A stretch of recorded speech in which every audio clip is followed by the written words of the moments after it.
2002 तक 1947 से लेकर 2002 तक उन्होंने अपने हेडक्वार्टर पर कभी भी तिरंगा फहराया नहीं। 400 पार इसलिए चाहिए क्योंकि 2/3 बहुमत होगा तो ही संविधान का बेसिक स्ट्रक्चर हम बदल पाएंगे। हम बात करते हैं श्रमिकों को हम 400 रुपया प्रतिदिन की वेतन देंगे प्रतिदिन। हम कहते हैं कि हम इसी तरह की मनरेगा योजना शहर में भी लागू करेंगे। हम बात करते हैं लोगों की, वो बात करते हैं धरना सेठों। जो व्यक्ति देश का प्रधानमंत्री मुखिया संसद को दरकिनार कर सारी बातें करता है वो तानाशाह तो है, लेकिन आप पे वो भरोसा क्यों करेगा, ये सवाल इस देश में आज की जनता, आज का यूथ जो आहे खडा करणार। हा देश धर्माच्या नावावर चालणार नाही, हा देश संविधानाच्या नावावर चालेल। आणि या देशामध्ये प्रत्येक व्यक्ती हा भारतीय नागरिक है। तो ना तो कभी हिंदू खतरे में था, ना तो कभी मुस्लिम खतरे में था। खतरे में हरदम इनकी राजनीति। तानाशाह बैठा है यहाँ, लोग बोलने की हिम्मत नहीं करते। मैं कहता हूँ तानाशाह है इस देश का प्रधानमंत्री।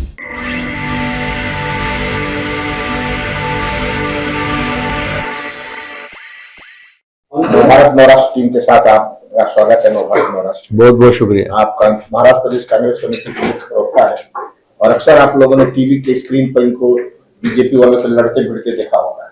आज हम लोग के बीच में है, हम महाराष्ट्र की राजनीति, चुनाव और तमाम मुद्दों पर चर्चा करेंगे। आपका स्वागत है। बताइए 400 पार का क्या आपके पास जवाब है? ऐसे नैरेटिव गढ़ने की कोशिश मोदी जी ने कई बार की है। मोदी जी ने कहा था कि 150 हम सीटें जीतेंगे गुजरात में, 99 सीटें जीती थी।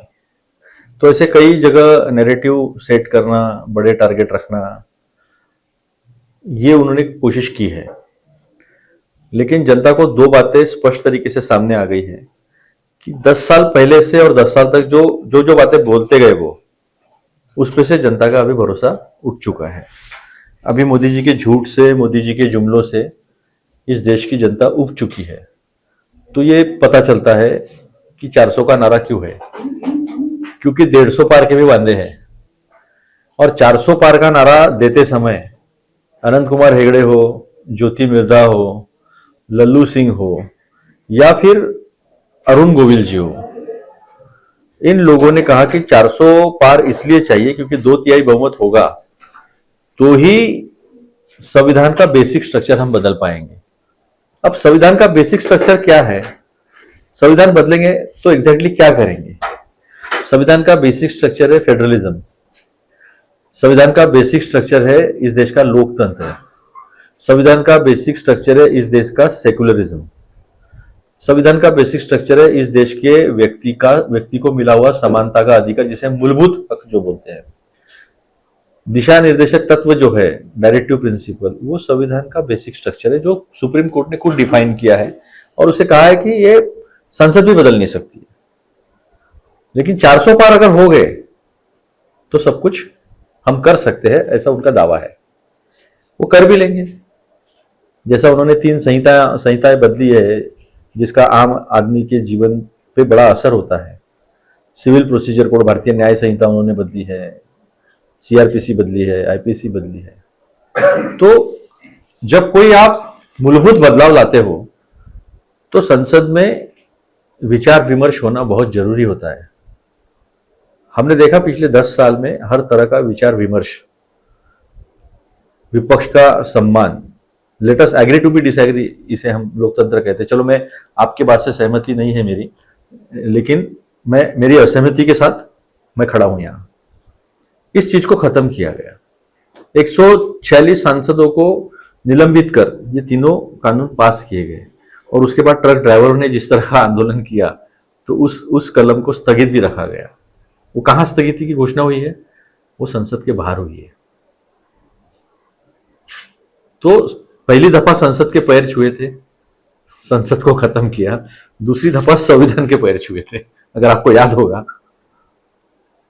तो इस तरह से 5000 साल तक इस देश का बहुजन, ओबीसी हो, एससी हो, एसटी हो, उसको कोई अधिकार नहीं था। उसका सामाजिक स्तर और जन्म से जो जाति मिली उससे तय होता था उसका सामाजिक स्तर क्या होगा, वो शिक्षा ले पाएगा, उसका आर्थिक स्तर क्या होगा और वो निर्णय प्रक्रिया में, यानी राजनीतिक स्तर पर वो कहाँ होगा, ये उसका जन्म से मिली हुई जाति से तय होता था, जिसको खत्म किया संविधान ने। संविधान ने कहा कि समानता का अधिकार सबको है। अब जन्म से नहीं, आपके कर्म से तय होगा कि आप इस देश के प्रधानमंत्री बन सकते हो, आप इस देश के राष्ट्रपति बन सकते हो, आप इस देश के न्यायाधीश बन सकते हो, आईएएस आईपीएस, हर जगह आप अपने काम से और कर्म से ताकत से बन सकते हो। ये अधिकार संविधान ने दिया था। वो छीनने की मंशा जो है वो दिखती है। आप पूछोगे ये कैसा? जिस दिन इस देश में ये संविधान लागू हुआ उसे काला दिन बनाया था आरएसएस ने, संघ ने। और ये ऑर्गेनाइजर में आपको 5 जन्म में मिल जाएगा, और है नहीं होगा तो मैं आपको उपलब्ध करा दूंगा। उन्होंने कहा था इस देश का संविधान मनुस्मृति है, और इस देश का जो तिरंगा है, जो हमारी शान है और जिसका अर्थ बहुत अच्छा है, त्याग, शौर्य, है ना, ये सारा उसका अर्थ है। वो रंगों का उसे अशुभ करार देकर ये 3 रंगों का कलर जो है उन्होंने तिरंगा भी नकार दिया था। और आपका भी पेपर नागपुर का है, हमने भी नागपुर में, मैं तो महल में पला बड़ा हुआ हूं। 2002 तक, 1947 से लेकर 2002 तक उन्होंने अपने हेडक्वार्टर पर कभी भी तिरंगा फहराया नहीं। तो उनका जो छुपा एजेंडा जो बात करते थे, जो आज की पीढ़ी को पता नहीं था, आज की पीढ़ी को जो फायदे मिले हैं, आज की पीढ़ी ने जो रईसी देखी है देश में, हर चीज की उपलब्धता देखी है देश में, उन्हें ऐसा छुपा एजेंडा कभी समझ में नहीं आया। लेकिन इस चुनाव में वो सारी बातें उनके समझ में आ रही है कि जब हमको 2 करोड़ रोजगार तो छोड़ो, श्रम पोर्टल पर 30 करोड़ लोगों ने आवेदन दिए हैं और 7 लाख लोगों को नौकरी मिली है। काला धन तो आया नहीं, लेकिन काला धन लेके इनके दोस्त भागे हैं। इन्होंने किसान को कहा था 5 साल में आपकी आय दुगनी होगी, आय दुगनी नहीं हुई है। 25,000 का प्रति हेक्टर नहीं एकड़ खर्चा बढ़ा है। आपने किसान को एमएसपी कानूनी जामा पहनाकर देने की वादा किया था। 725 किसान की शहादत हो गई, लेकिन उसके बावजूद आपने ना तो उन्हें श्रद्धांजलि दी। जब कानून लाए थे 3 काले कानून, उस 3 काले कानून को लाया था, 12 मिनट में पास किया था। जब आपने वापस लिए तब भी 12 मिनट में वापस लिए। तो इस देश की जनता, जो व्यक्ति देश का प्रधानमंत्री, मुखिया, संसद को दरकिनार कर सारी बातें करता है, तो तानाशाह तो है, लेकिन आप पे वो भरोसा क्यों करेगा? ये सवाल इस देश में आज की जनता, आज का यूथ जो है खड़ा कर रहा है। महाराष्ट्र की बात करें तो आपकी जो मुंबई की स्थिति हम देखते हैं, उत्तर मुंबई में बीजेपी वाले कह रहे हैं कि कांग्रेस के पास उम्मीदवार नहीं है। उत्तर मध्य में आपकी वही हालत है, दक्षिण मध्य में आप ट्राई कर रहे थे लेकिन आपको सीट दी नहीं। सांगली में भी आपके साथ ऐसा ही किया गया।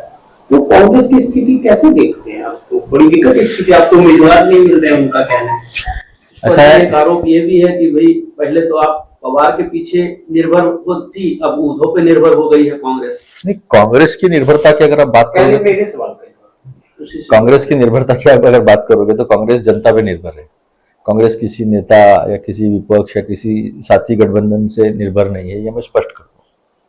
दूसरी बात यह है कि जब पक्ष का लक्ष्य बड़ा होता है, आज हमारा लक्ष्य इस देश का संविधान बचाना, इस देश का लोकतंत्र बचाना, तो ये शेर की तरह है कि 4 छलांग अगर आगे लगाना है तो 2 छलांग पीछे कभी कभी लेना पड़ता है। इसका मतलब ये नहीं है, लेकिन लोगों का विश्वास है इस देश में। पवार साहब ने भी कहा है, ये उद्धव जी ने भी कहा है, और ये देश के हर नेता, नीतीश कुमार जी ने भी कहा है, हमारे चचा जी उधर चले गए, उन्होंने भी कहा है कि इस देश में अगर इन ताकतों से अगर कोई टक्कर दे सकता है तो केवल और केवल कांग्रेस है, क्योंकि कांग्रेस का विचार है संविधान का विचार।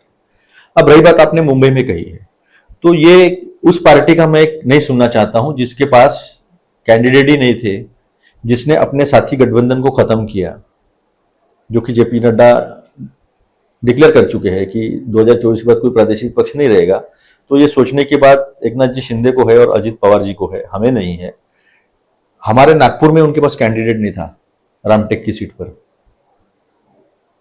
राजू पारवे जी को ले गए, पता नहीं 50 खोका एकदम होगा, वो भी हो गए क्या वो, वहां से उनके पास कैंडिडेट नहीं था। नासिक में उनके पास कैंडिडेट नहीं है। सातारा के सीट का हम देख रहे हैं। तो ऐसे कितने सीट है। आज दक्षिण मुंबई का क्या है उनका, लोढ़ा लड़ेंगे, नार्वेकर जी लड़ेंगे, कौन लड़ेगा? उनके बीच मारामारी है। मुंबई का चुनाव 20 मई को है और 1-2 दिन में आपको अच्छे कैंडिडेट जो है दोनों जगह दिखाई देंगे, और पीयूष गोयल भी रोते हुए दिखाई देंगे आपको। वो कहते हैं ना कि नॉर्थ मुंबई बहुत आसान है, वैसा तो नागपुर के बारे में भी कहा था, प्रचार नहीं करूंगा, पर्चा नहीं बांटूंगा, होर्डिंग नहीं लगाऊंगा, देसी विदेशी नहीं दूंगा, लक्ष्मी दर्शन नहीं कराऊंगा, क्या इलेक्शन कमीशन चुनाव आयोग ने उनके ऊपर कोई कार्रवाई की है? एक मैंने उनके खिलाफ शिकायत दर्ज की थी चुनाव आयोग के साथ, तो उन्होंने कार्रवाई किस पर की है? स्कूल पर कार्रवाई की है। दबाव किसका था? गडकरी जी का या उनकी टीम का होगा। कार्रवाई किस पे होनी चाहिए? गडकरी पर होनी चाहिए, लेकिन कार्रवाई उन्होंने की नहीं। अच्छे कैंडिडेट हमारी तरफ से मिल जाएंगे, हाँ दक्षिण नहीं तय कर पा रहे वो लोग। हो काँग्रेसनी आता म्हणजे सगळं व्यवस्थित चालू असताना म्हणजे पूर्व विदर्भामध्ये आपण तुम्ही म्हणाला त्याच्याशी मी सहमत आहे की खूप वोटिंग पर्सेंटेज पण कमी झालं. अनेक ठिकाणी जिथे भाजपचं जो गड आहे तिथे ते कमी झालं तिथे पण मतदान. पण असं सेल्फ गोल हे कसं काय सुचतं म्हणजे मध्येच म्हणजे जसं ते सॅम पित्रोदांचं एक स्टेटमेंट आलं त्या वारसा हक्क कायद्याच्या संदर्भामध्ये ते असं म्हणजे काय प्रकार आहे? हा गोदी मिठाचा प्रकार आहे. 1985 साली इस्टेट ड्युटी राजीव गांधीजींनी रद्द केली. आपण प्रोग्रेसिव्ह टॅक्सेशनची सिस्टम अडॉप्ट केली होती, कारण की प्रचंड आर्थिक असमानता होती देशामध्ये 1947 साली. म्हणून 1953ला हा वारसा हक्क कायदा आला होता, कारण फार मुठभर लोकांच्या हातामध्ये संपत्ती होती. इन्कम टॅक्स किती दर माहिती आहे का तुम्हाला किती होता? 92% होता. ही समानता कशी आली या देशात? आता किती आहे? 30% आहे. 1985 साली असं लक्षात आलं की देशामध्ये सुबत्ता अनेक लोकांकडे पोहोचते आहे, तो टॅक्स योग्य नाही आहे, आपण वेगवेगळ्या पद्धतीनं पैसे घेत असतो, म्हणून तो रद्द केला. त्याच्यानंतर 1991 मध्ये म्हणजे 89 पर्यंत आमचं सरकार होतं, 1991 ते 95 आमचं सरकार होतं, 2004 ते 2014 आमचं सरकार होतं. कधी आम्ही चर्चा केली सांगा? 2014ला मोदीजींचं सरकार आलं, सगळ्यात पहिली चर्चा ही अरुण जेटलींनी केली आणि त्यांनी काय म्हटलं की या इनहेरिटन्स टॅक्समुळे, वारसा हक्काच्या करामुळे चांगले विद्यापीठ आणि चांगले इस्पितळ परदेशामध्ये होताना मी पहिला एक केलं पाहिजे. त्यानंतर जयंत सिन्हानी 2017 ऑक्टोबरमध्ये हे म्हटलं की have spent so many time in America, US, and I know how the economy runs and how they tax the people, and inheritance tax is really a good tax. आणि लागलीच आमचे अमित मालवीयर त्यांना यासाठी म्हणतो कारण की ते नेहमी असं काहीतरी घाण करत असतात ट्विटरवर. त्यांनी सांगितलं होतं की आय स्ट्रॉंगली सपोर्ट इनहेरिटन्स टॅक्स. आणि मग 2019 साली जेव्हा बजेट तयार होत होतं, आता भाजपचे लोक खोटं कसे बोलतात बघा, ते सांगतात की यांना कसं माहित की ते बजेटमध्ये येणार होतं, बजेट तर फार सिक्रेट असतं. तर ते इतके मूर्ख आहे, त्यांना हे माहित नाही की बजेटमध्ये सगळा देश इन्व्हॉल्व्ह असतो. बजेट तयार करताना डिपार्टमेंट सगळे इन्व्हॉल्व्ह असतात, सगळ्या डिपार्टमेंटच्या रिक्वायरमेंट येत असतात, त्याची चर्चा होत असते आणि देशाचे वित्तमंत्री हे सगळ्या स्टेक होल्डर्सची चर्चा करत असतात. मग ती इंडस्ट्री असेल, शेतकऱ्यांच्या संघटना असतील, कामगारांच्या संघटना असतील, पॉलिटिकल पार्टीज असतील, या सगळ्यांशी पण चर्चा होत असते. हे बीजेपीच्या लोकांना माहितीच नाही आहे. त्यांना काय व्हॉट्सअपवर जेवढं पाठवलं, म्हणजे पंतप्रधानांना माहित नाही, तेही व्हॉट्सअपवरच बोलतात आजकाल. तर त्यांना हे माहित नाही की त्यावेळेस ती चर्चा झाली होती आणि आम्ही इनहेरिटन्स टॅक्स टाकू असं मीटिंग्समध्ये निर्मलाताई बोलल्या होत्या 2019च्या बजेटमध्ये, आणि त्याची चर्चा पण झाली होती. त्याला विरोध आम्ही केला होता. त्याला विरोध आम्ही केला होता. सॅम पित्रोदा हे तिकडे बोलले अमेरिकेमध्ये, ते अमेरिकेत राहतात, अमेरिकेमध्ये हा टॅक्स वगैरे आहे, तो ठीक आहे, तो त्यांची पद्धत आहे. जाहीरनामा आम्ही बनवला, पी चिदंबरम साहेब त्याचे अध्यक्ष, त्यांच्या जाहीरनामा कमिटीचे. आम्ही गॅरंटी कार्ड बनवलं, कुठे आहे हे? पण सगळ्या मीडिया याची चर्चा करतो कालपासून, जसे सॅम पित्रोदा आमच्या पक्षाचे प्रमुख आहे. मग याची सगळी तुम्ही चर्चा करत आहे, तर मग तुम्ही अरुण गोविलची, लल्लू सिंगची, अनंतकुमार हेगडेची, ज्योती मिर्धाची, यांनी संविधान बदलण्यासाठी आम्हाला 400 जागा पाहिजे याची चर्चा मीडिया का करत नाही दिवसभर? त्यांना नॅरेटिव्ह सापडत नाही आहे. बावला उभा आहे हमारा प्रधानमंत्री. आदल्या दिवशी काय म्हणतो की हा मुस्लिम लीगचा जाहीरनामा आहे. मुस्लिम लीग सोबत कोणी आघाडी केली होती? श्यामाप्रसाद मुखर्जींनी केली होती, हिंदू महासभेचे अध्यक्ष. देशाची फाळणी कोणी केली? संघ, जनसंघ ह्या लोकांनी आणि मुस्लिम लीग जिन्नांची यांनी मिळून केली. मग आता आम्ही जर असं म्हटलं की मुस्लिम विद्यार्थ्यांची तुम्ही जी प्री मॅट्रिक आणि पोस्ट मॅट्रिक स्कॉलरशिप रद्द केली ती आम्ही परत देऊ. मौलाना अबुल कलाम आझाद या देशाचे पहिले शिक्षण मंत्री होते, त्यांच्या नावाने उच्च शिक्षणासाठी UGCची जी हे होती स्कॉलरशिप ती तुम्ही बंद केली, ती आम्ही सुरू करतो म्हटलं. त्याच्यात कुठे आलं मुस्लिम लीगचं? पण पंतप्रधान म्हणतात म्हणून या देशाचे पत्रकार अभ्यास न करता ते जसं म्हणतात तसं लिहितात. मग गोदीमिड्या म्हटलं की वाईट वाटतं. सो त्यांनी जे मांडलं ते हुशार व्यक्ती आहे, त्यांचं फार मोठं योगदान आहे. टेलिकॉम आणि कम्प्युटर रिव्होल्युशन या देशामध्ये राजीव गांधींसोबत मिळून सॅम पित्रोदांनी आणलेला आहे. तो म्हणतो की माझ्या जीवनातली पहिली टेक्नॉलॉजी मी लाईट पाहिला होता. ऐका त्यांना. त्यांनी त्यांचा विचार मांडला, पण आम्हाला मान्य नाही ना काँग्रेस म्हणून. मी काँग्रेसचा राष्ट्रीय प्रवक्ता आहे, अधिकारिक. मी मुख्य प्रवक्ता आहे महाराष्ट्राचा. मी काल पण मीडियावर सांगितलं की आम्हाला ती गोष्ट मान्य नाही, आम्ही तसं करणार नाही. रिडिस्ट्रीब्युशन वेगळ्या पद्धतीने होतं. आता कसं होतं, टाटा म्हणा किंवा अंबानी म्हणा, यांचे हे प्रोडक्शनमध्ये आहे. यांच्याकडे जवळजवळ 5-5.5 लाख कर्मचारी आहेत. किती आहे हो अदानीकडे? तुम्ही त्याला पोर्ट दिले, एअरपोर्ट दिले, बंदरं दिले, सगळं दिलं. किती आहे? 23,000. कोणाची संपत्ती आहे ती? देशाची संपत्ती आहे. आम्ही म्हणतो की आम्ही 30 लाख नोकऱ्या काढू. आम्ही म्हणतो या देशातल्या गरीब महिलेला 1 लाख रुपये वर्षाचे देऊ. आम्ही म्हणतो 25 लाखाचा आम्ही आरोग्य विमा देऊ. ह्या सोपी गोष्ट. तुमची नियत कशी आहे? तुम्हाला सामान्य लोकांना मदत करायची आहे का? आम्ही म्हणतो सगळ्यात महत्वाची स्टुडंटसाठी 2024 मार्च पर्यंत आम्ही सगळं एज्युकेशन लोन माफ करू. एज्युकेशन लोन मध्ये दागिने जातात महिलांचे, शेतीचा तुकडा जातो. तुम्ही जरा जाऊन पहा पुण्यामध्ये, मुंबईमध्ये UPSC MPSCचा अभ्यास करणारे लोक शेती वगैरे विकून येतात तिथे. मग हा सगळा एक व्यक्ती 4200 किलोमीटर चालतो आणि मणिपूर ते मुंबई प्रवास करतो, तेव्हा लक्षात आलेल्या ह्या गोष्टी आहे.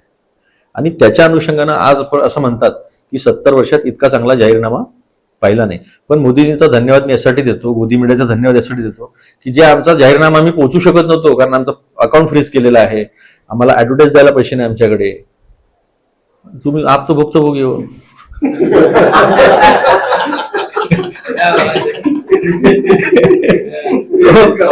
तो ये इंटरनेट का रिपोर्ट है कि 30 लाख लोगों ने हमारा घोषणा पत्र जो है वो डाउनलोड किया है.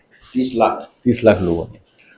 तो जो हम नहीं कर पाए हमारे घोषणा पत्र को लेकर, हम हाथ हाथ में देने की कोशिश कर रहे हैं, उसको आसानी से कर दिया. तो हमारा अकाउंट तो फ्रीज किया, लेकिन उनका दिमाग भगवान ने फ्रीज किया है.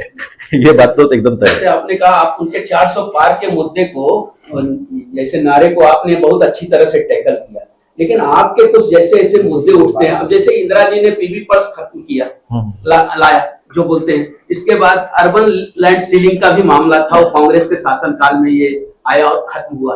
तो ये और सारी चीजें जिस तरह से राहुल जी डायरेक्ट किसी सभा में उन्होंने बोला कि अमीरों की संपत्ति जो है वो गरीबों में बराबर बराबर बांट दी जाएगी. तो इसके इन मुद्दों को जब उठाती है आप, मुद्दा उनको दे देते हैं आप, और उस मुद्दे को जब उठाते हैं तो आप मीडिया को दोष देते हैं और वो कहते हैं हाँ सही है, जो प्रधानमंत्री जो बोलेगा उसको ज्यादा से ज्यादा लोग निसंदेह लेंगे, और राहुल जी जो बोलते हैं उसको भी ज्यादा से ज्यादा मीडिया उसको उसी तरीके से लेती. कहीं न कहीं जैसे मौत का सौदागर एक बार सोनिया जी ने कह दिया था, उस मुद्दे पर पूरा उन्होंने चुनाव चला दिया. तो ऐसे मुद्दे आप दे देते हैं जो वो लपक लेते हैं और उसको आगे बढ़ाते हैं. इस पर आपका क्या कहना? वही तो बोला कि नहीं, आपने 3 Idiots देखा होगा, उसमें एक चतुर था. तो चतुर को बताता है कि भाषा समझना, किसी चीज को समझ लेना कितना अच्छा होता है. तो चमत्कार को बलात्कार लिख देता है, धन को स्तन लिख देता है, चतुर्लिंग. तो वैसी अवस्था भाजपा की है. हम चमत्कार बोलते हो बलात्कार समझते हैं, हम धन बोलते हो स्तन बोलते हैं. तो ये अपनी अपनी सोच का अंतर है. हमने कभी नहीं कहा कि अमीरों से हम संपत्ति ले लेंगे, गरीबों में हम बांटेंगे. हमने कहा आप 22 लोगों के पास इतनी संपत्ति है जितनी 70 करोड़ लोगों के पास है. हमने ये कहा कि 1 लाख हम हमारे गरीब महिला के मुखिया के खाते में डालेंगे साल के. अब महिला के क्यों? हम तो महाराष्ट्र में रहते हैं. ज्योतिबा फुले ने कहा था एक महिला जब शिक्षित होती है तो पूरा परिवार शिक्षित होता है. तो एक महिला के खाते में हम पैसे डालेंगे तो वो अपने बिटिया की शादी के लिए भी उसको गहने और अपना जमीन जमा बेचना नहीं पड़ेगा, क्योंकि वो उसमें का 75,000 तो बेटी की शादी के लिए सेविंग करेगी ही करेगी. अपने बेटी को बेटे को पढ़ाने के लिए वो पैसा बचाएगी. तो ये जो सोच है, ये सोच का अंतर है कि हम संपत्ति ले लेंगे. अरे क्यों ले लेंगे भाई संपत्ति? जो संपत्ति क्रिएट करता है वो संपत्ति अकेले की, यानी वो बंद न हो जाए अलमारी में. असेट क्रिएशन बहुत इंपॉर्टेंट होता है. अब अदानी सारी चीजें खरीद रहे हैं. मुझे बताइए अगर 23,000 ही नौकरियां होगी तो ये देश के लिए क्या अदानी इंपॉर्टेंट है या लोग इंपॉर्टेंट है? तो हम ये चाहते हैं कि आपने 30 लाख नौकरियां तो बंद करके रखी है डिब्बे में, 30 लाख नौकरियां हम दे देंगे ना। आपने कहा था ना मोदी जी ने जिंदगी के साथ भी और जिंदगी के बाद भी, तो आपने तो जिंदगी के साथ में जीएसटी हर चीज पे लगा दिया है। आप बोलते थे ना ऐसा करके, तेल, दही, आटा, सब पे आपने टैक्स लगाया, और मरने के बाद उठाते वक्त भी जो सामान लगता है अंतिम संस्कार का, उसके ऊपर भी जीएसटी लगा है। तो सही मायने में जिंदगी के साथ भी और जिंदगी के बाद में अगर कोई कर रहा होगा जनता के साथ, तो वो मोदी जी कर रहे हैं। जीएसटी जो है वो एक्चुअल रेवेन्यू न्यूट्रल रेट होना चाहिए उसमें। अब रेवेन्यू न्यूट्रल रेट क्या है? हमने 19 करोड़ को खत्म किया और एक जीएसटी लाना था, दिस इज जीएसटी। अब 19 करोड़ से अगर आपको 100 रुपए की आय होती है, तो हम ऐसा टैक्स लगाना चाहिए कि जो जितना नंबर लगाने से हमको 100 रुपए आएंगे। तो हमने 12.5% दिया था जब मनमोहन सिंह साहब ने बात की थी, एक ही टैक्स रहेगा 12.5। अब ये आए 12 बजे देश को आजादी मिली थी, इन्होंने भी 12 बजे देश को आर्थिक आजादी की बात की, हमें भी अच्छा लगा। 0, 5, 12, 18, 28 समझ में नहीं आता सीमेंट का कहां डालू, ईंटों का कहां डालू, मेरा बिजनेस है ना, लोहे का कहां डालू, धंधा करूं या रिटर्न भरूं। आज हर कोई व्यापारी परेशान है और वोटिंग कम होने का ये सबसे बड़ा कारण है। महाराष्ट्र में प्रचार चल रहा है, एक तरफ महायुति है, उनका प्रचार आप देखिए कि मोदी से लेकर के दोनों पार्टी के नेता, मतलब तीन, बीजेपी, शिवसेना और एनसीपी, वो ज्वाइंट मंच शेयर करके और लोगों के बीच जा रहे हैं, जो कि आप लोगों के बीच में ऐसा देखने को नहीं मिल रहा। अभी राष्ट्रीय लेवल पर भी देखा जाए तो न खड़गे जी कहीं दिखे, न राहुल जी और शरद पवार, उद्धव ठाकरे किस मंच में, नेताओं का तो मिलन हो गया। आप सिर्फ महाराष्ट्र की बात करें, सिर्फ महाराष्ट्र मैं बताता हूँ आपको, मैं नेताओं का तो मिलन हो गया ऊपर का, लेकिन ये कार्यकर्ताओं जो नीचे ग्राउंड लेवल पर जो एक दूसरे के बीच बसों से लड़ते आए, उनके साथ कैसे संबंध रहेगा जब नेताएं नहीं मिल पा रहे हैं? ये तो बड़ी आश्चर्य की बात है। मैं तो प्रचार कर ही रहा हूँ, मैं बारामती में था, मैं अपने मुर्शी में था, वहां भी सभा में आदित्य जी, मैं, रोहित जी और सुप्रिया ताई, हमने सब साथ में सुना। मेरा उल्टा ऑब्जर्वेशन है, मुझे समझ में नहीं आ रहा कि मैं जब भी मंच पे जाता हूं तो पंजा का भी गमछा दिया जाता है, मशाल का भी गमछा दिया जाता है और तुरा का भी गमछा दिया जाता है। तुरा मैं तुतारी कहूंगा, तुरा नहीं तो समझ में नहीं आएगा, तुतारी लिखी है। तो तीनों गमछे, चारों गमछे, आपका भी गमछा आता है। अब आप तो कितना, आपका और हमारा कितना आपसी भाईचारा है आपको पता है, लेकिन वो सामने साथ में आए तो क्या है, उद्देश्य इतना बड़ा है, सबको पता है कि इस देश का लोकतंत्र सबके लिए अहम है, इस देश का संविधान सबके लिए अहम है। तो कार्यकर्ता तो इतना घुल मिल गया है तो समझ नहीं सकते हैं। अब मैं गया तो उन्होंने नारा लगाया था, कोण आला रे कोण आला, महाविकास आघाडीला वाघ आला। अब ये नारा उनका है, और हमारे कांग्रेस में तो नारेबाजी वगैरह होती नहीं है, वारे पंजा आ गया पंजा, व्यक्ति की नारेबाजी बहुत कम होती है। जो एकदम बड़े नेता, जो खड़गे जी आ गए, मान लो राहुल जी आ गए, प्रियंका जी आ गई, सोनिया जी आ गए, तो होता है।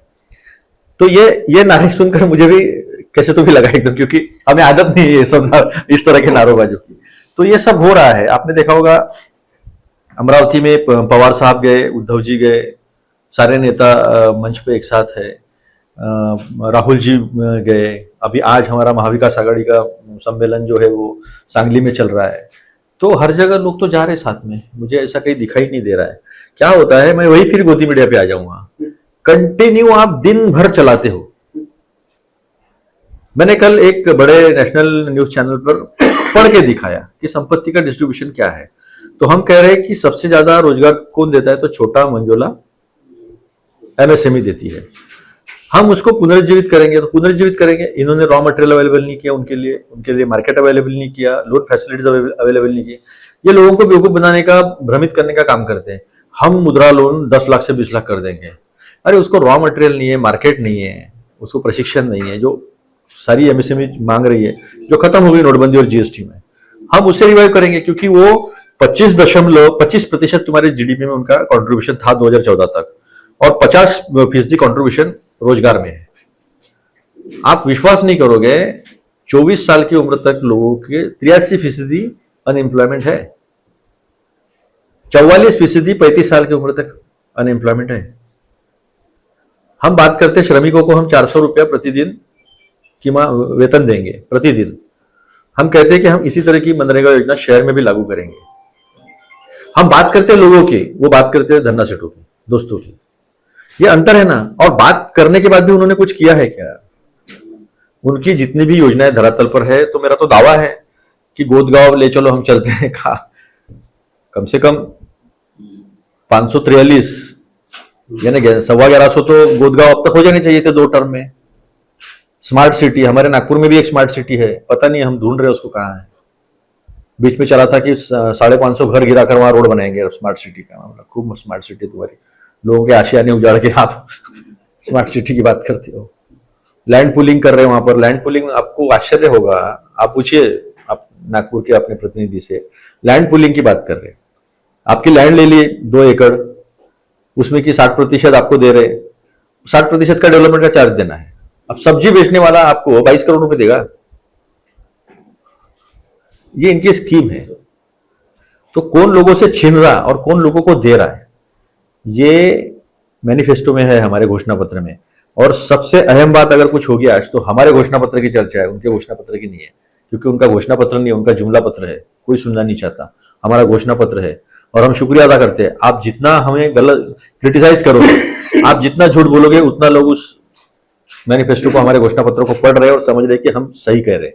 किसी का लेकर देने का सवाल ही नहीं आता। लोकतंत्र बचाने की बात करते हैं हम, किसी का लेने का क्यों?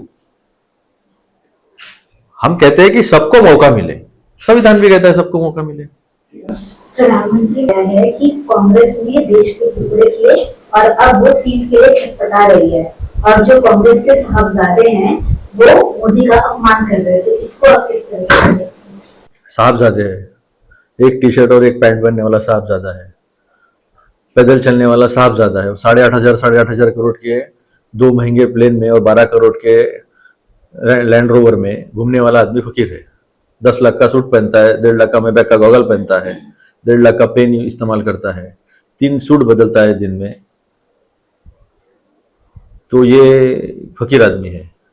और जिसके घर में 3 प्रधानमंत्री हुए, 2 शहादतें हुई है, वो साहबजादा है। इस बात पे देश की जनता विश्वास नहीं करेगी। दूसरी बात यह है कि प्रधानमंत्री को सवाल पूछने चाहिए। 10 साल उनके हुए हैं, विपक्ष को किस बात का सवाल पूछते? किसने टुकड़े किए? हिंदू महासभा कांग्रेस के साथ थी, देश के स्वाधीनता संग्राम में थी। श्यामा प्रसाद मुखर्जी देश के स्वाधीनता संग्राम में थे। जिस मुस्लिम लीग, जिन्ना के मुस्लिम लीग ने इस देश का विभाजन किया, उसके साथ सरकारें किसने बनाई? उस मुस्लिम लीग को बाहर रखने का काम हमने किया। और देश का विभाजन जब हुआ, तब मुस्लिम लीग के, अपने हिंदू महासभा के श्यामा प्रसाद मुखर्जी या आरएस के लोग कई थे सीना आगे करके। कभी वंदे मातरम कहा है स्वाधीनता संग्राम के दौरान? कभी भारत माता की जय कहा है? तब फांसी लगती थी, गोली लगती थी। आप तो पोस्ट में नौकरी कर रहे थे, पोस्ट ऑफिस में, बैंक में नौकरी कर रहे थे, अंग्रेजों के यहाँ हर जगह साथ में मिलकर काम कर रहे थे। तो ये झूठ ना बोले। और सबसे बड़ा झूठ इन्होंने जो कहा है, वो मैं आपको बता दूं कि जिस गांधी ने कहा था इस देश का विभाजन मेरे लाश पे होगा, उसे आपने 3-3 गोली मार दी। और जिस जिन्ना की वजह से इस देश का विभाजन हुआ, उसको एक कंकड़ भी नहीं मारा। ये कैसा प्रधानमंत्री है देश का? 5 साल के चुनाव होते हैं, बोलते 2047 में क्या आप रहोगे, मैं रहूंगा, या ये प्रधानमंत्री रहेगा? अगले 5 साल में क्या करने वाले ये नहीं बता पा रहे, पिछले 10 साल में क्या किया वो नहीं बता पा रहे। लेकिन भ्रमित करना, मीडिया का साथ लेकर झूठ फैलाना, ये कर रहे हैं। और इसीलिए उनको सपोर्ट नहीं मिल रहा। कल अमित शाह जी की भी सभा थी अमरावती में, बच्चू कडू की भी सभा थी और राहुल जी की भी सभा थी। इन दोनों की सभा मिलके उसके 3 गुना लोग राहुल जी की सभा में थे। तो अंतर तो यहाँ साफ है कि लोग झूठ पकड़ रहे हैं। अभी लोगों को पहले इतिहास पता नहीं था, अब लोग इतिहास पढ़ रहे हैं, समझ रहे हैं। सर, कांग्रेस पे बीजेपी जो हमेशा से मुस्लिम तुष्टिकरण का आरोप लगाती है।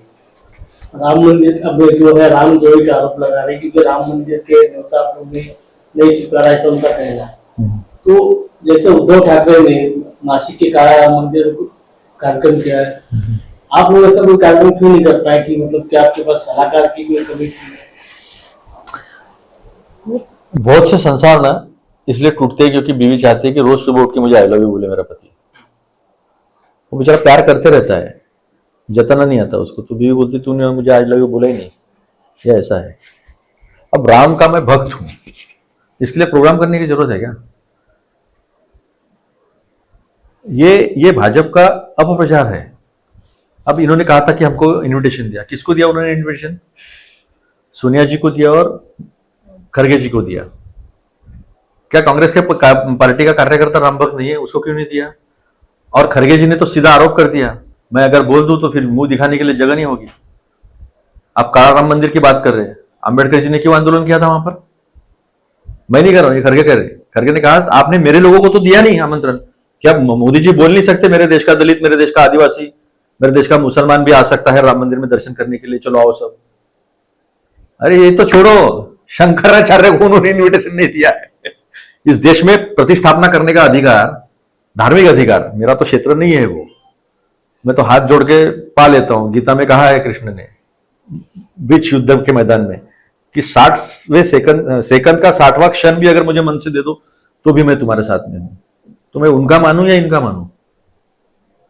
शंकराचार्य जी ने कहा कि आपने आधे अधूरे मंदिर का जब तक शिखर नहीं बन जाता है तब तक आप उसका प्राण प्रतिष्ठा नहीं कर सकते। चुनाव के लिए आपने प्राण प्रतिष्ठा की, इसके पहले प्राण प्रतिष्ठा हुई है, मैं आपको बताता हूं, वो शंकराचार्य जी ने की है और राजीव जी थे वहां पर। काफी प्राण प्रतिष्ठाएं हुई हैं। तो शंकराचार्य का अधिकार जो व्यक्ति छीन सकता है, उस पर इस देश का मीडिया चर्चा नहीं करता है। यूट्यूब ने चर्चा की है सिर्फ शंकराचार्य जी की, और थोड़ी बहुत शर्म आने के बाद थोड़ा थोड़ा फ्रंटलाइन मीडिया ने किया है। लेकिन ये अधिकार तो, धार्मिक अधिकार तो शंकराचार्य जी का है। तो आपने इस देश के सम्मान को, इस देश के धार्मिक समझ को आपने राजनीतिकरण किया है उसका, इसलिए लोग साथ नहीं दे रहे। अच्छा, बावले हो गए प्रधानमंत्री। अगले दिन कहते हैं कि ये तुष्टीकरण है, तुष्टीकरण। दूसरे दिन कहते हैं कि मैंने सऊदी अरब के प्रिंस से बात करके कोटा बढ़ाया है हज का। तो तुष्टीकरण का आरोप तो हज से आता है हमारे ऊपर। तो मीडिया ने क्यों नहीं बोला क्योंकि आज प्रधानमंत्री जी तुष्टीकरण कर रहे हैं? सवाल यह है कि हमारे घोषणा पत्र का और जिस तरह का हमारी आर्थिक समझ है, हमारी नीति है, हमारी नीयत है और हमारा नेता की प्रामाणिकता है, उसको जवाब नहीं दे पा रहे प्रधानमंत्री इस देश के। क्योंकि हमने कर्नाटक में करके दिखाया, हमने तेलंगाना में करके दिखाया। और सबसे आश्चर्य की बात बताऊंगा, मैं राजस्थान का इंचार्ज था, मीडिया एंड कम्युनिकेशन कैंपेन पूरा मेरा था वो। वहां पर चिरंजीवी योजना थी 25 लाख की, मनरेगा थी, ओपीएस था, 500 रुपए का सिलेंडर था, पब्लिक खुश थी। लेकिन हिंदू मुसलमान मीडिया ने इतना किया कि पब्लिक थोड़ी भ्रमित हो गई और हमारी 20 सीटें जो है 300, 400, 500, 800 ऐसे से हम गिर गए, उनकी सरकार आ गई।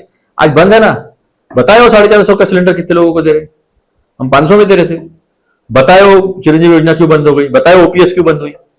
हमारा कर्नाटक में और तेलंगाना में जो गारंटीज राहुल जी ने दी थी वो पूरी की हमने एक दिन में। 16 लाख करोड़ का कर्जा आप बड़े धन्ना सोटों का माफ कर देते हो। कुछ लोग 25 लाख करोड़ की बात कर रहे हैं और आपको मनरेगा 65,000 का भारी पड़ जाता है। तो ये बातें जो है, ये जो भ्रम फैला रहे, ये जनता ने पहचान लिया है। जी, एक बीजेपी जो नैरेटिव सेट करती है इंडिया आघाड़ी गठबंधन के लिए कि ये लोग सिर्फ माइनॉरिटीज और इनकी बात करते हैं और जो हिंदू वोटर्स जो आपसे छिटक गया है, ये बात माननी पड़ेगी पिछले चुनाव में जो है। तो आपकी एक छवि जो है रिस्ट्रिक्ट कर दी जाती है कि ये 15-20% के जो वोटर्स है इनके बीच ही है और हिंदू वोटर्स के सामने एक एंटी हिंदू इमेज खड़ी कर दी गई है। उसको आप लोग काउंटर नहीं कर पाए। नहीं, बिल्कुल काउंटर हो गया है भाई साहब। जनता ने हाथ में ले लिया चुनाव। बताइए मुझे ठाकुर ने वोट क्यों नहीं किया? बताइए मुझे राजपूत क्यों नहीं वोट कर रहे? क्या कितना दिखा रहे? तो रिजल्ट आने के बाद नहीं, मैं बता रहा हूं ना, आज मतदान तो कम हुए हैं 5% से। वो तो बोले कि कल दिनेश शर्मा जी आए, बोले कांग्रेस के वोटर्स। नहीं, ठीक है, वो कुछ भी क्लेम करे, लेकिन ठाकुरों ने आपको मार मार के भगाया, राजपूतों ने आपको मार मार के भगाया, मेंढे को 32 गांव में घुसने नहीं दिया। दिखा रहे आप लोग। अशोक चौहान जी को 150 पुलिस लेके जाना पड़ता है गांव में। 25 और 30 और 50 लोगों में उनको सभा लेनी पड़ रही है। बता रहा है कोई मीडिया? अगर इस देश का मीडिया 10 दिन आज से सच दिखाना शुरू कर देना तो मोदी जी की एक सभा न हो देश में, एक सभा न हो।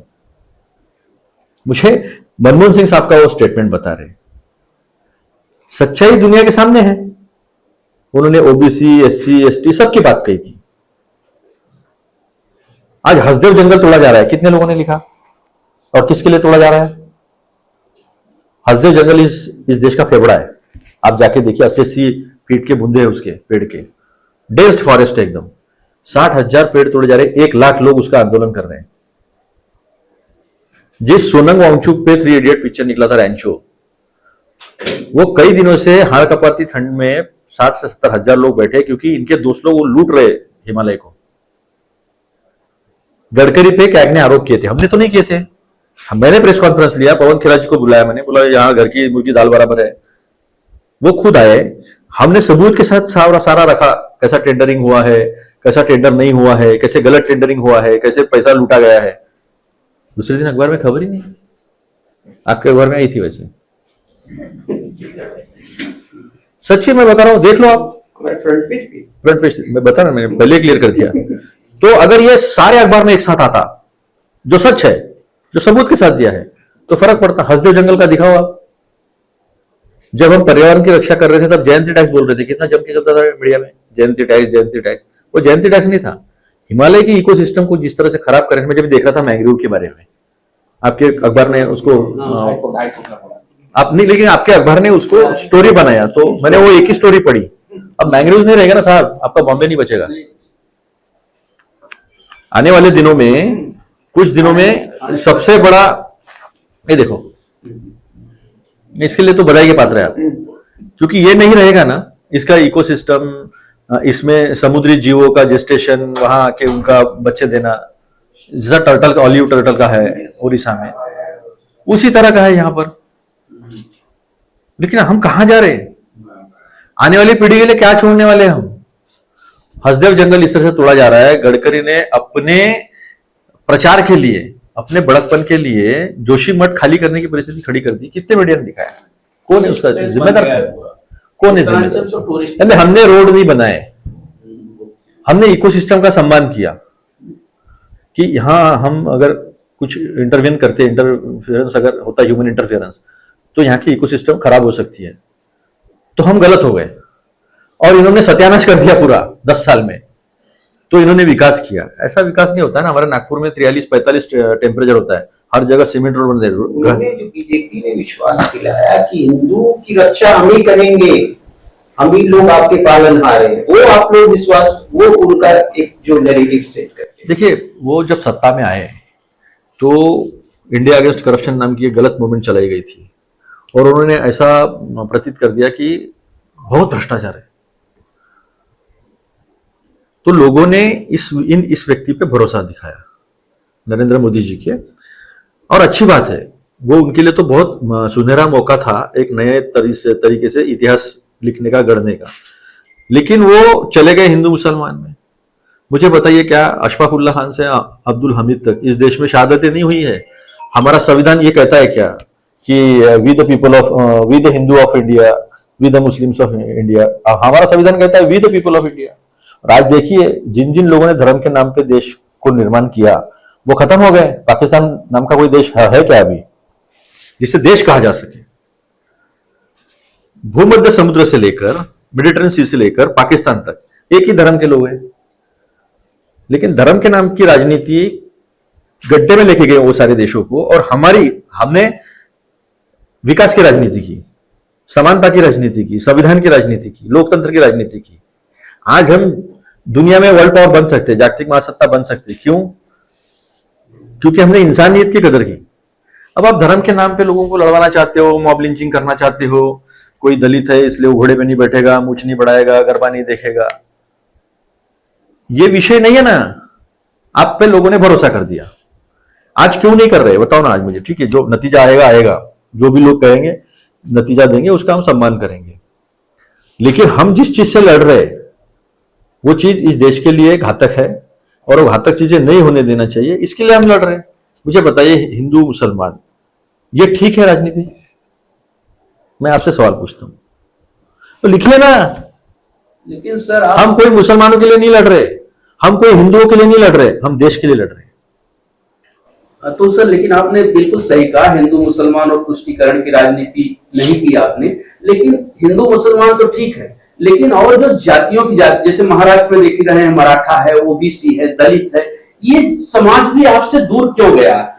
ये देखने में आया 2014 के बाद ये देखने में आया, तो वहां कहाँ आपसे गलतियां हुई?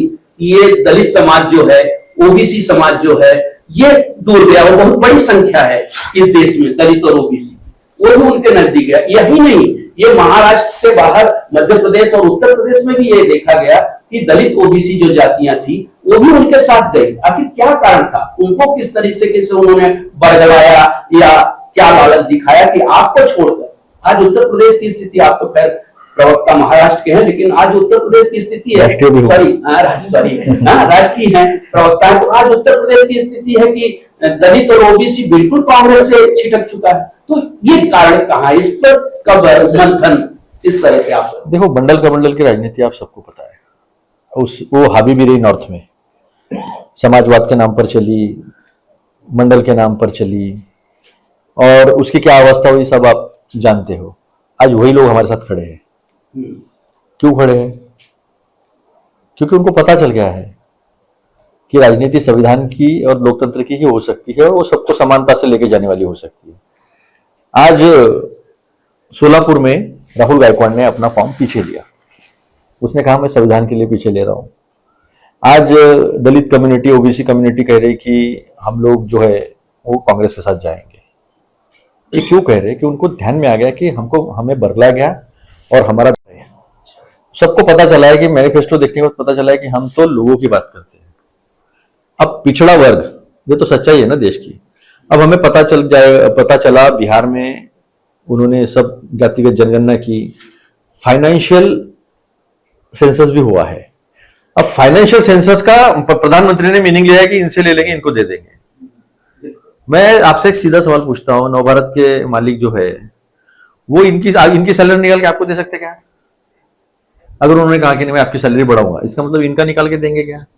इसका मतलब वो अपना बिजनेस बढ़ाएंगे, अपना सब्सक्रिप्शन बढ़ाएंगे और अपनी आय बढ़ाकर आपकी आय बढ़ाएंगे। ये होता है इकोनॉमिक प्लानिंग। अब हमने कहा ना कि हम चमत्कार बोलते हो बलात्कार समझते हैं, यार बता देते हैं वैसा लोगों को। तो मुस्लिम मतदार नेहमी सुटसोबत राहिले परंतु असं बघितलं गेलं महाराष्ट्रामध्ये की मुस्लिम उमेदवार आपल्याकडे आलेले नाही। नाही पहा, तुम्ही असं सेग्रिगेशन करणं मला काही मान्य नाही आहे की मुस्लिम मतदार आमच्यासोबतच राहिला।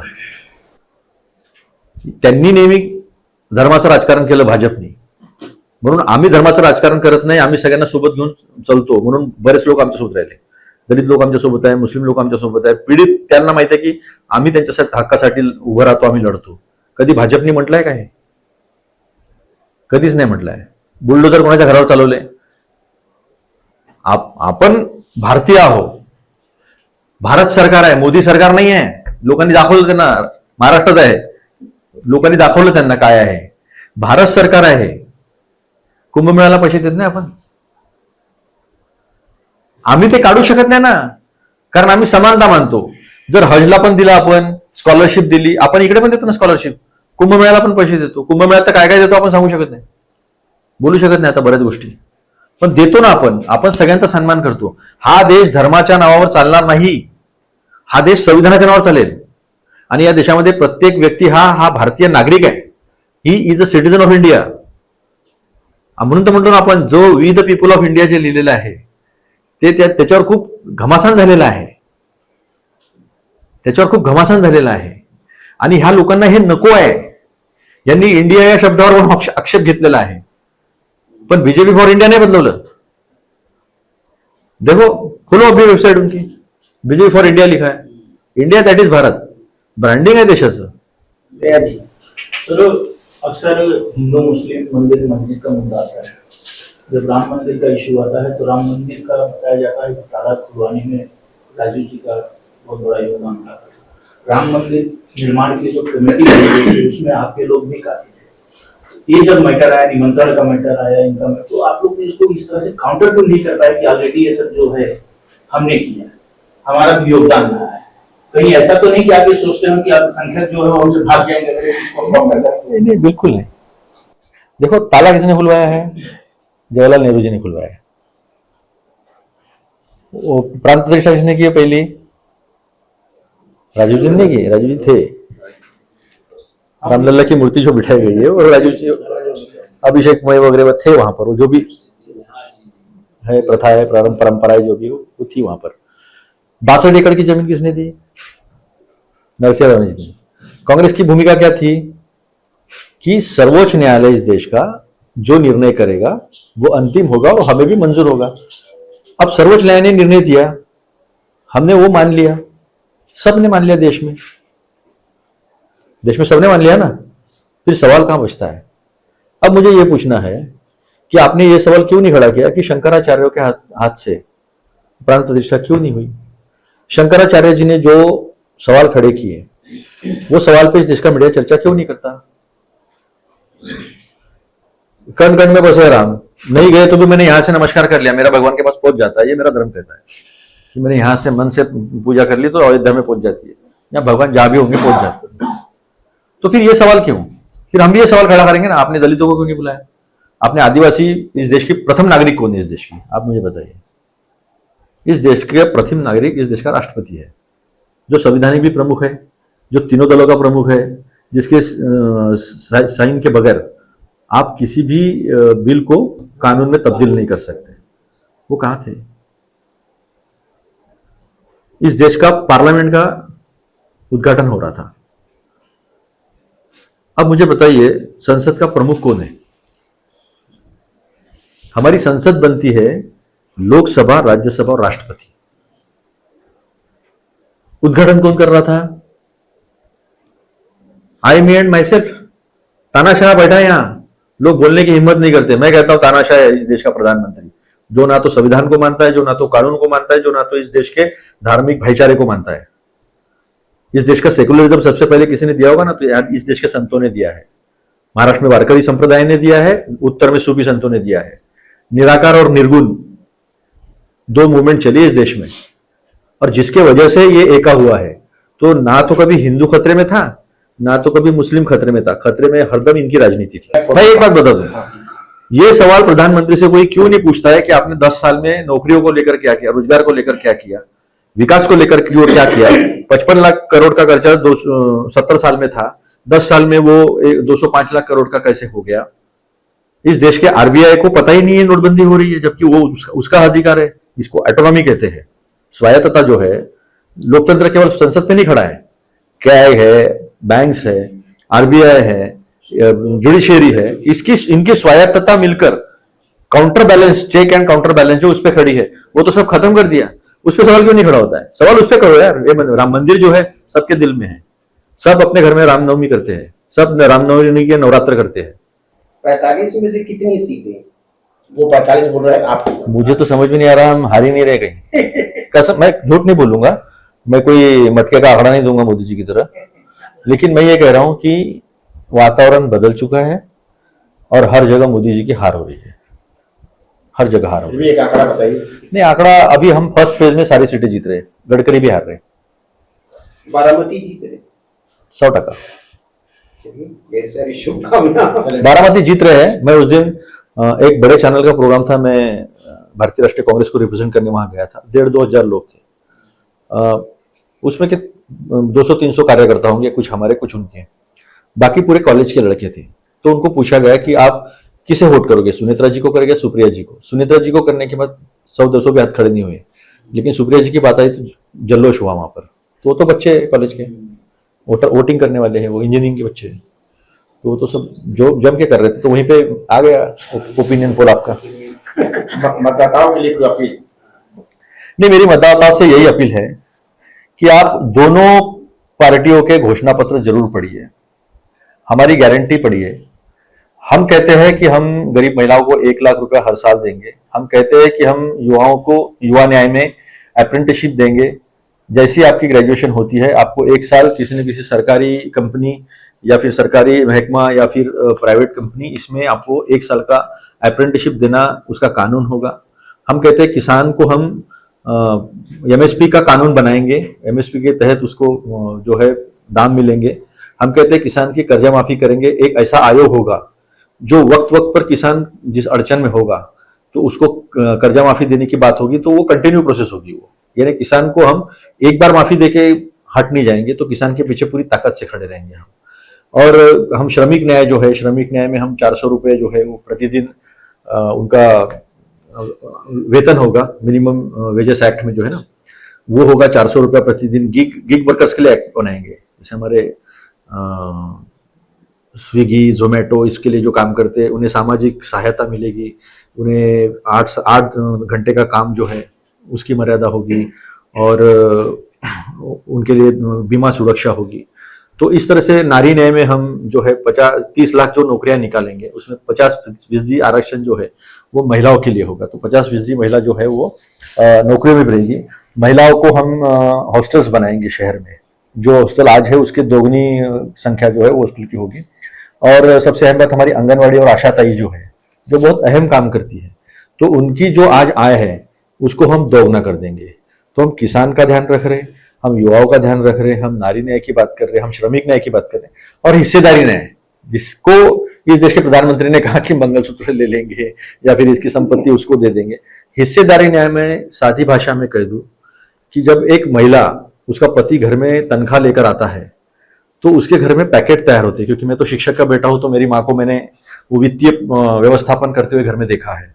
तो इलेक्ट्रिक का बिल इतना होगा, बच्चों के स्कूल की फीस इतनी होगी, ट्यूशन फी इतनी होगी, बस को जाने आने में कितना होगा, ग्रोसरी का इतना होगा। तो हमारे यहाँ लिफाफे रहते थे। तो ये लिफाफे क्यों बने?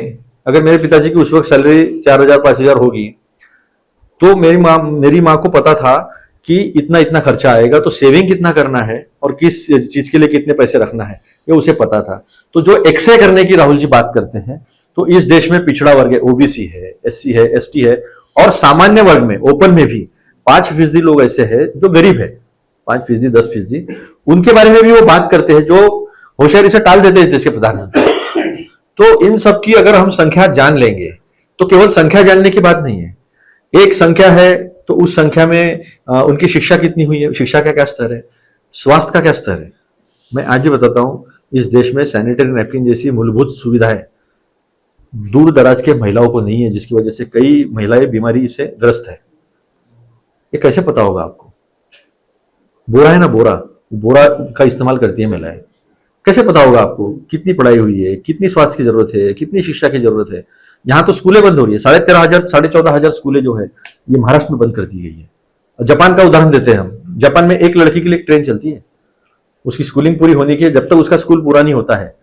तो यहाँ पर नफा नुकसान नहीं देखा जाता है, यहाँ पर हमें विकास देखना है सर्वांगीण, और उसके लिए एक बार हमें जानकारी हो जाएगी कि इतना हमारी जरूरतें है, तो फिर उस जरूरतें के अनुसार उस बजट का निर्धारण किया जाएगा। अगर हमारे पास 100 रुपया है तो 80 रुपया ऐसे लोगों में बांटा जाएगा जिनको जरूरत है। अब टाटा अंबानी के बच्चों के एजुकेशन की जरूरत तो नहीं है कि सरकार उसके लिए कोई प्रावधान करे, उन्हें कंसेशन दे, ये तो नहीं है ना।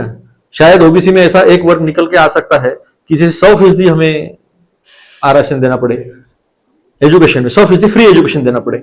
इन्होंने तो आरटीई बंद कर दिया, राइट टू एजुकेशन जो हमने लाया था। अच्छे स्कूलों में 25% बच्चे जो है वो गरीब के होंगे, वो भी इन्होंने बंद कर दिया है।